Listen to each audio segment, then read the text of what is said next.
ఆర్పడేవిడు institute of technology AVITలో students ఎందుకు join అవ్వాలి, వాళ్ళకు ఉన్నటువంటి స్పెషల్ ఫెసిలిటీస్, ఇన్ఫ్రాస్ట్రక్చర్ ఏంటి, ఇప్పటిదాకా మనం మాట్లాడినటువంటి ఫ్యాకల్టీ చెప్పిన దాన్ని బట్టి చూస్తే ఇక్కడ కేవలం సబ్జెక్టులు, ఎగ్జామ్స్, సర్టిఫికేట్స్ మాత్రమే కాదు, వాళ్ళకి కావాల్సినటువంటి complete information up to the mark, ఇప్పుడున్నటువంటి ట్రెండ్కి తగ్గట్టుగా ఉండడానికి, కంప్లీట్గా వాళ్ళని ఎక్విప్డ్గా చేయడానికి కావలసినటువంటి ఫెసిలిటీస్ను కూడా అందిస్తుందని ఆ ల్యాబ్లో మనం ఉన్నాము.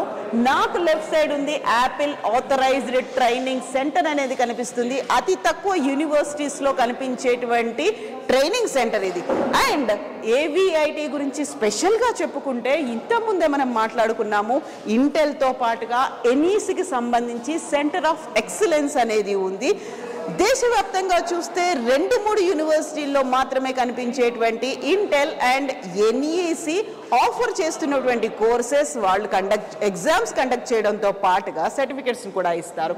సో NEC జపాన్కి చెందినటువంటి ఈ కంపెనీ కావలసినటువంటి సబ్జెక్ట్ నాలెడ్జ్ని అందజేస్తుంది, ఎట్ ద సేమ్ టైం ఎగ్జామ్స్ని కండక్ట్ చేస్తుంది. ఓవరాల్గా స్టూడెంట్ ఇక్కడికి వచ్చిన తర్వాత 7 కోర్సెస్లో జాయిన్ అవ్వచ్చు, 7 ఎగ్జామ్స్ కండక్ట్ చేస్తుంది, 7 సర్టిఫికేట్స్ని ఇస్తుంది NEC. At the same time Intel US company కూడా చూస్తే ఇంటెల్ ఉన్నతి ల్యాబ్ ఉంది. ఇది కూడా 7 కోర్సెస్ని ఆఫర్ చేస్తుంది, 7 ఎగ్జామ్స్ ఉంటాయి, 7 సర్టిఫికెట్స్ ఉంటాయి.